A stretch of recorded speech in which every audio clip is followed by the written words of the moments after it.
Bueno, entonces la parte que vamos a ver ahora es todo lo de las variables de molienda, pero ahora enfocados a molienda SAC.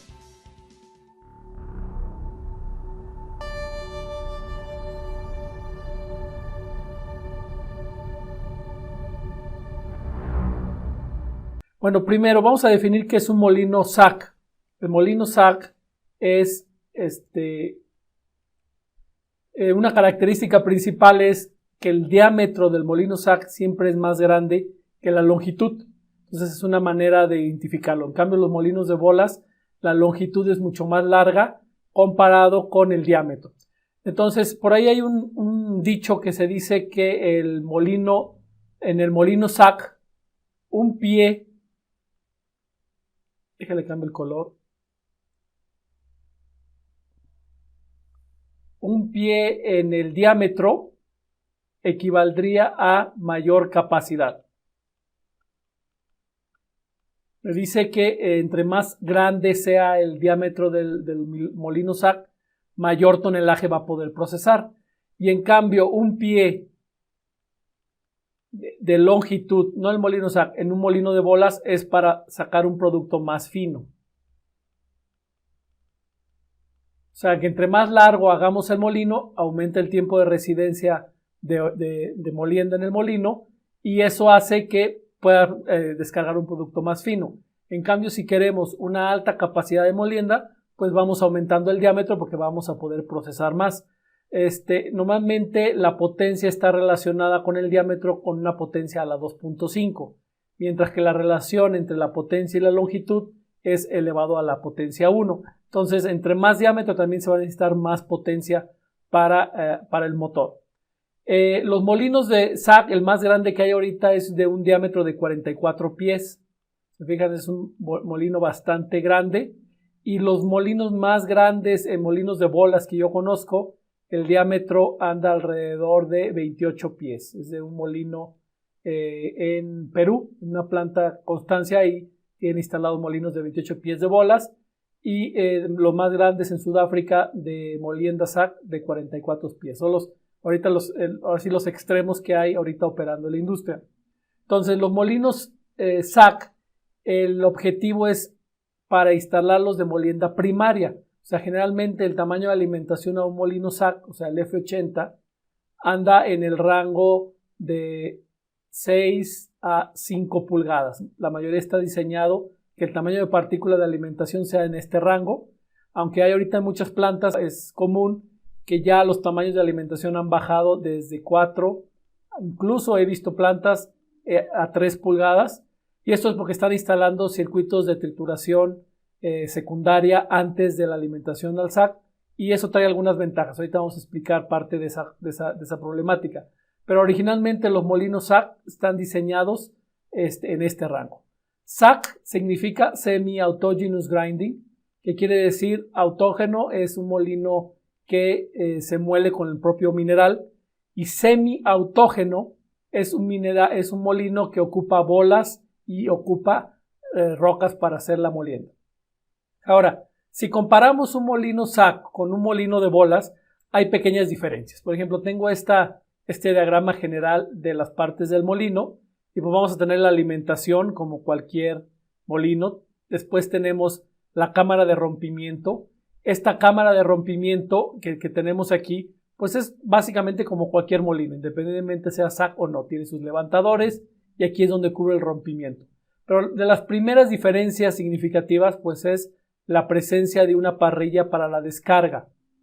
Aunque hay molinos de bolas que tienen parrilla de descarga, la mayoría de los molinos de bolas son de sobreflujo, o sea, no existe esta parrilla.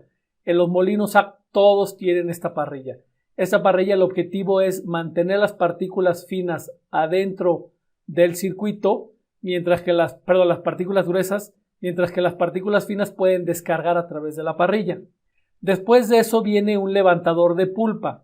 ¿Cuál es el objetivo de tener este levantador de pulpa? Pues exactamente eso, levantar la pulpa de donde se encuentran normalmente los molinos SAC. El nivel de llenado anda entre el 30 al 25% del volumen.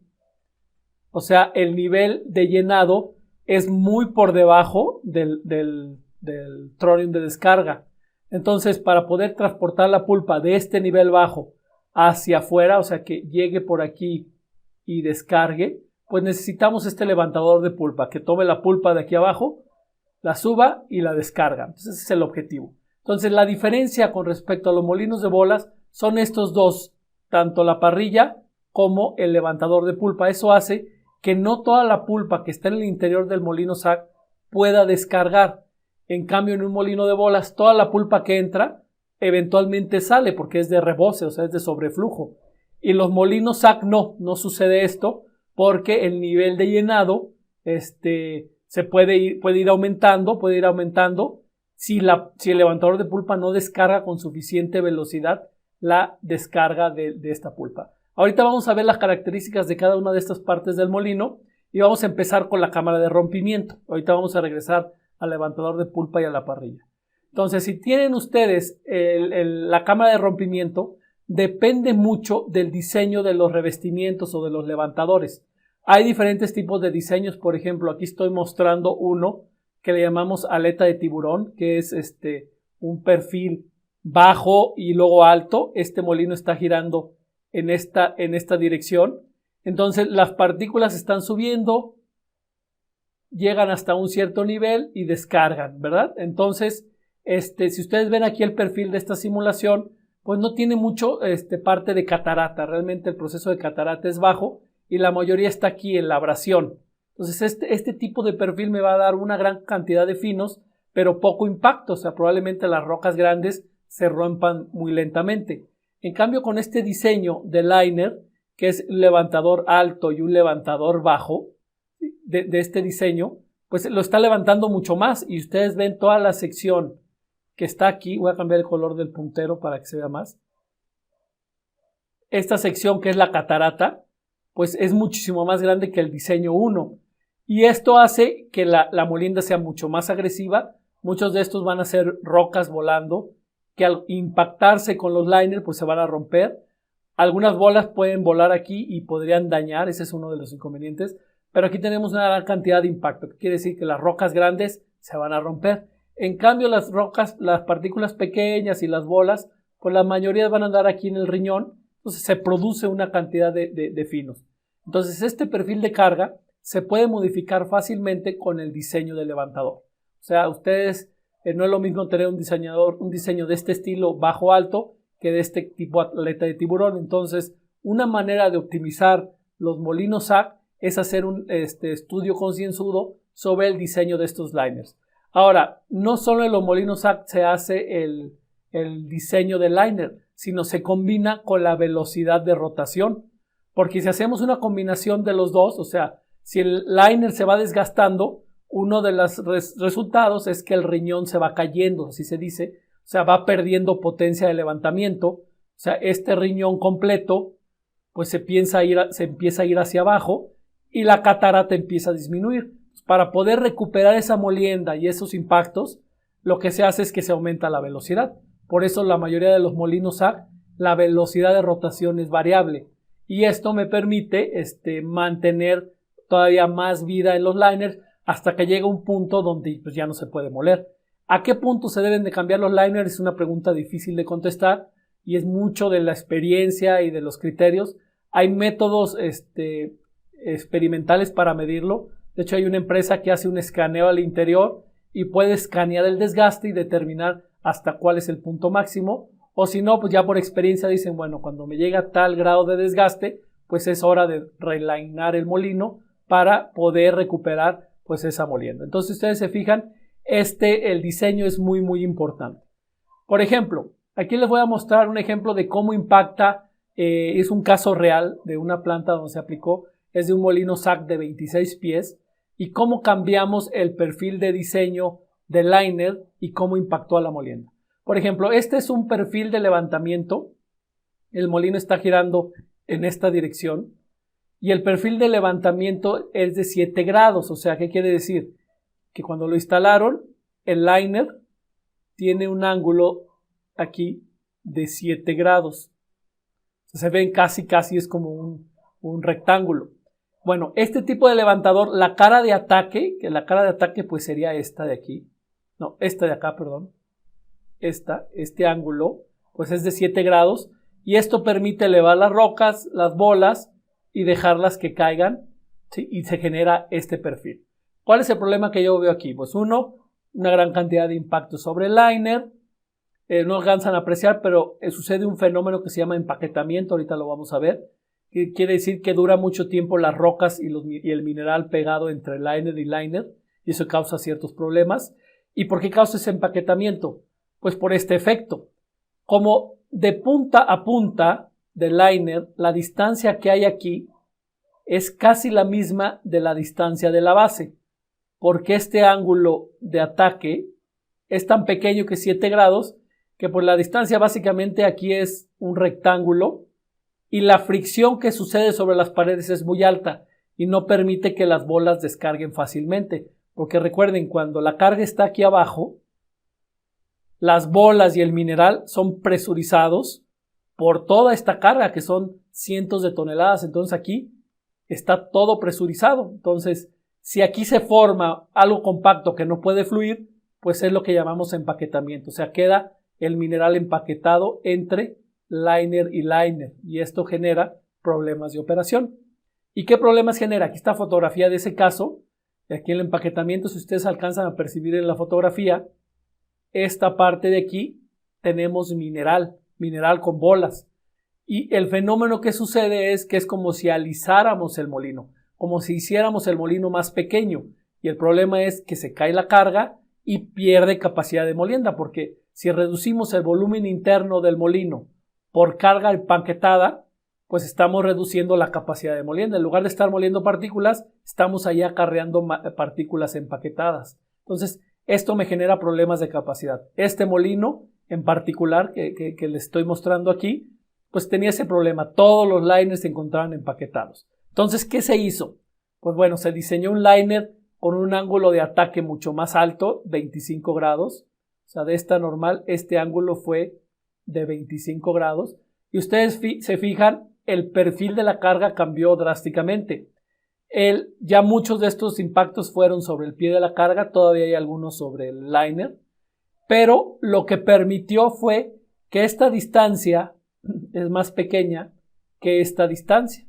Entonces, al momento de pasar el hombro de la carga, o sea, más o menos como por aquí, pues las partículas pueden fluir libremente porque no tienen restricción de las paredes. Al estar las paredes abiertas, o sea, esto genera que las partículas que están ahí se puedan liberar más fácilmente y las puedes descargar sin problema. ¿Y qué pasó después de eso? Esta es la fotografía del mismo molino y si se fijan, ya son 25 líneas con 25 grados, ya entre liner y liner no existe empaquetamiento. Entonces, al reducir el empaquetamiento, la capacidad aumentó alrededor del 3 al 4%, simplemente por ese cambio de liner. ¿Por qué? Porque cambió el perfil, ya más impactos de rocas y bolas están pegando el pie de la carga, rompiendo partículas, y como ya no hay empaquetamiento, pues hay volumen disponible para poder moler. Entonces, eso liberó ese problema y básicamente fue por un adecuado diseño del liner en conjunto con la velocidad óptima. Ahora, muchos de estos tipos de simulaciones lo hacen no solo a un mismo tipo de liner, sino van simulando el desgaste del liner a diferentes tiempos de vida, por ejemplo, como nuevos, media vida y a final de su vida, y van analizando cuál es el perfil de la carga y así pueden determinar a qué velocidad debería de estar rotando el molino para mantener las condiciones óptimas del riñón. Ahora, ¿cuál es el otro problema que sucede? Me voy a regresar un poquito y no describí este proceso. Este proceso que ven ustedes aquí abajo se llama alberca de pulpa o slurry pool. ¿Y por qué? Porque asemeja una pulpa. No sé si algunos de ustedes han entrado al molino SAC y cuando lo abren en un crash stop, o sea, un paro con todo lo que hay ahí adentro y se ve inundado, o sea, ustedes incluso entran y por arriba del perfil de la carga donde están las bolas y las rocas hay una capa de pulpa de 20 o 30 centímetros. Bueno, esa es una alberca de pulpa. ¿Y por qué sucede esto? Este fenómeno de alberca de pulpa es por el reflujo, ¿sí? Ese flujo de pulpa que se regresa y esto es porque no puede salir la pulpa con suficiente velocidad. Por ejemplo, aquí está entrando el mineral junto con el agua. Las partículas grandes pues se quedan al interior porque aquí está la parrilla, esta es la parrilla, pero el agua puede fluir fácilmente arrastrando las partículas más pequeñas que el tamaño de la parrilla. Entonces, a esta, que es la cámara del levantador de pulpa en esta sección, el molino al girar en esta dirección, pues cuando está en esta parte de arriba, la pulpa, ustedes ven aquí, fluye hacia afuera, arrastrando por las partículas más pequeñas. Pero en esta posición hay una posibilidad de que parte de la pulpa, como está abierto, regrese. Eso lo llamamos reflujo. Entonces, el reflujo, pues va a seguir acumulando pulpa al interior del molino. Otro fenómeno es que no pueda tener suficiente tiempo de velocidad de descarga y parte de la pulpa se queda aquí atorada dentro del liner, del levantador de pulpa, y pues anda dando vueltas. Es lo que llamamos un acarreo de pulpa. Cuando la descarga no es suficientemente rápida, el problema principal es que se genere ese perfil de pulpa, esa alberca de pulpa, pero al ir agregando más agua, pues la agua no sale, o la pulpa más bien no sale, y se va construyendo o se va aumentando ese nivel, causando diferentes problemas. ¿Cuál es la solución? Bueno, cambiar el levantador de pulpa. Este levantador de pulpa del caso que les estaba mostrando es un levantador de pulpa tipo radial, que es, pues, más o menos visto desde enfrente, son levantadores así, ¿no? Aquí está la descarga, radiales. ¿Sí? Existen otros tipos como el curvo. El curvo son casi rectos al inicio y al final tiene una curvatura. Se ha demostrado con diferentes publicaciones y trabajos en planta que este tipo de levantadores me da alrededor de un 35% más de descarga de pulpa. O sea, la descarga del pulpa es más rápida porque al tener esta como parte curva al final es como una cuchara. O sea, agarro la pulpa y la cuchara agarra la pulpa y la descarga. Y cuando está en posición de descarga, que es más o menos aquí,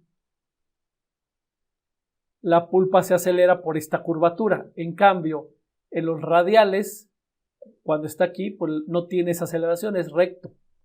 Por eso descarga más rápido. O sea, sigue habiendo el problema de reflujo y el problema de acumularse en el interior o de acarreo, pero como descarga más rápido, normalmente la pulpa, el nivel de pulpa baja dentro del molino. Y para este mismo caso que teníamos así, después de instalar el levantador de pulpa curvo, este es el molino. Se fijan, ya desapareció completamente ese problema y la capacidad que había aumentado un 3% llegó hasta un 10% más, simplemente por el diseño del levantador de pulpa y por el diseño del liner en conjunto hicieron que la pulpa descargara más rápido. O sea, por un lado el liner me modificó la molienda, o sea, se molió más rápido el mineral, y por otro lado el levantador de pulpa descargó más rápido la pulpa. Entonces, en conjunción de esos dos diseños, puedo optimizar mi molino SAG. Ahora, ¿qué pasa cuando tengo el levantador, la alberca de pulpa? ¿Por qué tanto problema? Bueno, estas figuras aquí lo ilustran. Cuando tengo esta alberca de pulpa, pues va a entrar, va a subir el riñón, va a caer el catarata, pero para poder llegar a las partículas, pues tiene que atravesar toda esa cama de pulpa y va a absorber parte de la energía del impacto. Entonces, cuando la partícula o la bola impacte al pie de la carga, va a ser golpes de poca energía, o sea, se va a romper con menor calidad. Y aparte aquí, como hay mucha agua en el interior, las partículas se mueven muy rápido, o sea, hay muy poca abrasión, o sea, no hay suficiente abrasión porque las bolas están desnudas, porque hay tanta agua que se descarga, se mueven muy rápido las partículas y lava las bolas y lava las rocas. En cambio, cuando hay muy poca pulpa o muy poca agua al interior, pues sucede un fenómeno de este tipo, o sea, no tengo agua al interior y pues la molienda es más eficiente, los impactos son más eficientes, puede romper mejor y esto me genera pues una mejora, de ahí el incremento de la capacidad. Ahora, esto es lo que está pasando al interior, tanto pasando la parrilla como pasando el levantador de pulpa. ¿Cómo se conectan la mayoría de los circuitos de molienda SAG? Bueno, hay varios circuitos. Unos es, se agrega el mineral fresco, ¿sí? Se muele en el molino de bolas. se generan unas partículas gruesas que no se pueden moler al interior del molino. Ahorita vamos a ver por qué. A eso le llamamos peble, esta corriente. Y normalmente esa corriente se regresa al molino. Las partículas finas se mandan allá, puede ser dos opciones. Una es mandarlo a un circuito de remolienda, o sea, el ciclón, y este grueso al molino de bolas. Los finos salen ya para otro producto, puede ser ya producto final. O como este caso, que es uno de los casos de tipos de molienda, donde los gruesos se regresan al molino SAG. Hay pocos circuitos, yo he visto algunos circuitos como esto, pero sí los existen, ¿no? O sea, aquí el producto ya sea que se mande a remolienda o se manda ya como producto final. Ahora, la mayoría de los circuitos en las plantas son de este estilo. La opción 2, que es la molienda en 2 etapas. Ya habíamos discutido esto anteriormente, pero es cuando tenemos la molienda primaria en el molino SAG, el clasificador para los pebles que retornan, y las partículas finas pues se mandan al circuito de remolienda. Así más o menos de sus plantas tienen un circuito muy similar. Ahora, vamos a analizar qué es este circuito. Esta corriente se le llama la corriente de pebles. Esta corriente generalmente es una banda con partículas de un cierto tamaño. ¿De qué tamaño son? Bueno, si ustedes se fijan, aquí tienen una parrilla. Vamos a decir que la parrilla tiene una apertura de media pulgada. O sea, todas las partículas que salen del molino pues van a ser menos media pulgada. En teoría no debe de haber partículas más grandes, solo que la parrilla esté algún módulo dañado o que alguna partícula sea más grande pero sea muy alargada y pueda pasarla de media pulgada, o que tengan puertos de pebles. Algunas parrillas tienen, vamos a decir que en general la apertura es de media pulgada, pero tienen perforaciones más grandes, o sea, aberturas más grandes, es decir, de 1 pulgada, para poder descargar partículas más gruesas. Es común y normalmente en porcentaje de área abierta es como la mitad del área abierta total. O sea, esos puertos de pebles son pocos, no son todo la parrilla. Bueno, entonces aquí si supusimos que la parrilla era de media pulgada, pues esta corriente en teoría es de media pulgada. Después tenemos el clasificador, ya sea una criba o un trommel. Aquí estoy asumiendo que no tengo el trommel, pero aquí en esta parrilla vamos a decir que la apertura es de 1/4 de pulgada. ¿Cuántos serían los finos? Pues todo lo que sale de esta parte aquí sería de menos 1/4 de pulgada, ¿verdad? Entonces, en esta corriente, ¿qué tipo de partículas vamos a tener? Pues vamos a tener partículas de menos media pulgada a más 1/4 de pulgada. Realmente aquí estamos clasificando una fracción y esa fracción es lo que hay entre la parrilla y este peble. Muchas veces esta carga circulante anda alrededor generalmente del 10% de lo que entró, pero hay circuitos que llegan a tener hasta 35% de carga circulante. Me ha tocado analizar circuitos donde se diseñaron para una carga circulante del 30% y casi andan entre el 20 y 25%, pues aquí tienen un flujo muy alto que se tiene que manejar de alguna manera. Cuando la carga circulante es muy baja, pues este 10%, 5%, pues no afecta mucho a la molienda del SAG, entonces generalmente lo recirculan sin ningún problema. Ahora, ¿pero por qué se generan estas partículas o por qué las estamos clasificando en el molino? ¿Por qué a alguien se le ocurrió hacer esto y no simplemente mandar esto a clasificación o a molienda de bolas, ¿no? ¿Por qué estamos clasificando esa fracción gruesa? Bueno, hay varios motivos. Uno es porque siguen saliendo partículas gruesas que podrían dañar o tapar las bombas o los ciclones. Pero la razón principal es la siguiente. En esta tabla yo les voy a dar una descripción general de qué está pasando con las partículas al interior del molino SAG. Vamos a considerar primero las partículas grandes. Vamos a decir grandes arriba de 4 pulgadas. Dependerá estos tamaños o estas fracciones del mineral. Esta es una manera genérica. Bueno, ¿qué pasa con las partículas muy grandes que están entrando al molino SAG? La pregunta es, ¿muelen? Sí, estas partículas grandes van a moler a otras partículas porque son hasta de 6 pulgadas y al golpear partículas más pequeñas, sobre todo si ustedes la están aventando de 32 pies de altura, pues van a golpear partículas pequeñas de media pulgada y las van a fracturar de alguna manera. Entonces sí muelen, pero a menor velocidad o menor intensidad que las bolas, porque las bolas, como son de acero, tienen una alta densidad y los golpes son siempre de mayor energía, pero muelen y menos. Ahora, ¿son molidos por los medios de molienda? Se podría decir que no. Generalmente las partículas gruesas se autofracturan por las fuerzas de impacto.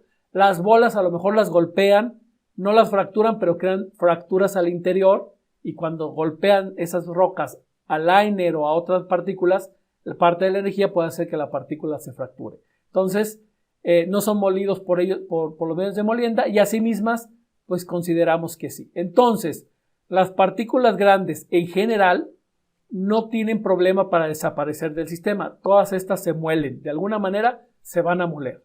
Ahorita vamos a las medianas, vamos a brincarnos a las pequeñas. Las pequeñas vamos a considerar partículas, aquí dicen menor a 2 pulgadas, es de manera general. Pero yo he visto minerales que las más pequeñas son las que se pueden moler con las bolas, son por debajo de media pulgada. Hay otros minerales que por debajo a 2 pulgadas, o sea, dependerá mucho del mineral, pero vamos a considerar una fracción pequeña simplemente. Ahora, la pregunta, ¿las partículas pequeñas muelen? Pues no, son muy pequeñas para tener suficiente fuerza de impacto. ¿Son molidos por los medios de molienda? Sí, pues por eso le agregamos las bolas. Los molinos SAC en su concepción no empezaron como molinos SAC, o sea, de molinos semiautógenos. La concepción inicial fue crear molinos autógenos, o sea, que se autorrompieran con el mismo mineral. Y funciona hasta la fecha para cierto tipo de minerales. Por ejemplo, en la industria del hierro, los minerales de hierro, la ley de cabeza anda como en 50%. O sea que esas rocas grandes que tienen 50% magnetita, pues tienen un alto peso, una alta densidad, y pues cuando golpean casi parecen bolas, ¿no? Entonces sí se autorrompen.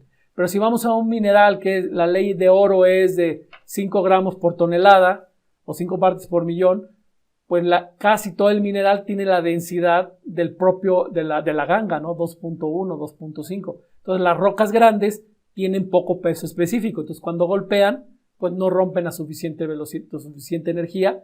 Entonces, pues no se rompían. Entonces la molienda autógena en principio funcionaba bien porque no íbamos a moler o utilizar medios de molienda, no se iban a tener que ocupar. Entonces se le empezó a agregar bola. Estoy diciéndole que cuando empezaron los molinos autógenos, se le empezó a agregar bola del rango del 2%. Empezó a ayudar, ¿por qué? Porque las bolas empezaron a romper las partículas pequeñas que las rocas no alcanzaban grandes a romper y empezaban a acelerar la molienda. Al día de hoy hay molinos en Chile que operan al 18% de nivel de llenado de bola del nivel total, ¿no? Entonces, día a día los molinos SAC se están convirtiendo en molinos de bolas porque la bola, lógico, rompe mucho más rápido que la roca. Claro, se va a consumir más acero, pero con los precios de los metales y el bajo precio del acero, pues muchas veces se paga. O sea, estamos hablando que antes del 2000 el precio del oro andaba como en $400 la onza, y ahorita cuando anda 1.500, 1.600 por ahí, o sea, pues se va a pagar, ¿no? Pero depende del mineral, a lo mejor si es plomo, si es zinc, pues no tanto. Entonces ese nivel de bola me va a permitir romperlo más y pues romper esas partículas pequeñas. ¿Se muelen a sí mismas? No.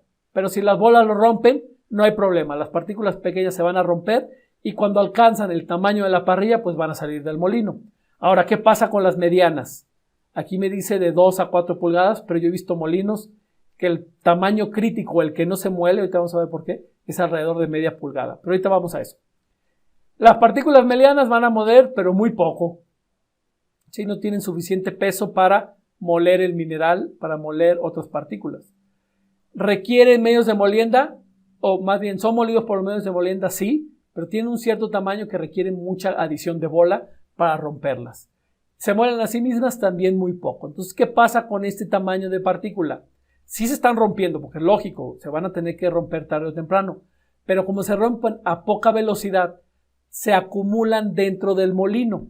¿Y qué pasa si un tamaño de partícula se acumula al interior del molino? Pues pierdo volumen disponible para que carga fresca esté entrando. A esta fracción le llamamos Peble o la fracción crítica que en el molino no se puede romper. Por eso yo hice ese diseño. Lo que hice fue, bueno, no yo, sino los que operan, clasifican para tratar de sacarlas y realimentarlas al molino SAC. Ahora, si este es un tamaño crítico, y el tamaño yo sé que se va a romper lentamente y la carga circulante es alto, pues uno de los remedios es poner una quebradora, que le llamamos quebradora de Peble. Aquí lo que vamos a hacer, si este tamaño era de, no sé, de media a un cuarto, a lo mejor aquí lo paso a menos un cuarto. Y si aquí lo trituro, pues ya no va a tener problema el SAC, porque va a pasar por aquí, va a venir por acá y ya va a salir del sistema, ya no se va a acumular al interior. Si la carga circulante es muy baja, les digo 5 o 10%, a veces la quebradora ni siquiera se puede instalar por un problema. Pues no se va a llenar, no va a tener suficiente carga. Ese sería uno de los problemas. El otro problema nuevamente de las quebradoras de Peble es que como aquí sale mucho chip de bola y pedazos de bola, pues constantemente, si no tengo, bueno, aunque tengo magnetos normalmente, aquí hay magnetos separadores, pues se llega a ir algún no triturable y llega a dañar la quebradora y pues hay que pararla. Entonces es un problema, operativamente tiene sus retos, ¿no? Entonces se instala cuando el flujo es alto y no lo puede controlar el SAC, y ustedes lo ven porque hay plantas donde la banda pues va cargada, llega como el 30%. Cuando la quebradora no está funcionando, ustedes ven en el circuito que empieza a aumentar la carga circulante, llega un punto donde de la banda, me ha tocado ver, se empieza a caer el Peble. ¿Qué quiere decir? Pues sí, se está acumulando, o sea, realmente el SAC no está pudiendo con eso y la carga normalmente la tienen que bajar. En cambio, cuando no hay quebradora y la carga es baja y se mantiene baja, pues no hay ningún problema. La quebradora puede estar en stand-by y no operar. Ahora, en la misma planta pueden tener un mineral donde la carga circulante de Peble sea alta, o sea que hay un tamaño crítico que se acumula en el molino SAC, y otro mineral dentro de la misma planta donde la carga circulante sea baja. Me ha tocado ver en plantas así, que está el determinado corte, carga circulante 35%. Ahí tienen que poner la quebradora. De repente cambian el corte, el tipo de mineral, sacan la quebradora porque el flujo de Peble bajó al 5%. Entonces, es común. Normalmente se recomienda de un diseño, los que diseñamos circuitos, pues prever el espacio y el diseño de esta quebradora. No siempre se pone, pero pues ya se deja el espacio y todo el diseño para que en un momento dado, si les llega un mineral con ese problema, pues se puede instalar fácilmente esta quebradora. Ahora, otra de las cosas de la que está pasando en la industria es instalar antes de la alimentación pretrituración. Por ejemplo, hay plantas donde originalmente el tamaño de diseño era 5 pulgadas, instalaron trituración, sería secundaria aquí, incluso hasta terciaria, y ya le han bajado a 3 pulgadas. Hay una planta ahí en el sur de México, en Guerrero, donde es el caso, ¿no? O sea, ¿y qué hicieron? Instalaron trituración secundaria, terciaria, están alimentando 3 pulgadas, y el fenómeno que vieron fue que el Peble desapareció. En esa planta no tienen Peble. Tú ves, tienen una criba aquí, es más una criba de basura porque no generan partículas. Al estar alimentando a 3 pulgadas, tuvieron que alimentar más bola, están al 16% de bola, y lo que también hicieron fue disminuir el tamaño de bola a 4 pulgadas. 4 pulgadas, entonces así le está funcionando bastante bien. Esto era porque las partículas gruesas al interior del molino se molían muy lento, y esto se puede determinar con simulación. O sea, con técnicas de simulación podemos determinar cuál es el tamaño crítico y sobre todo si las partículas gruesas o finas se muelen al interior del molino. Gracias por su atención y nos vemos en la siguiente clase.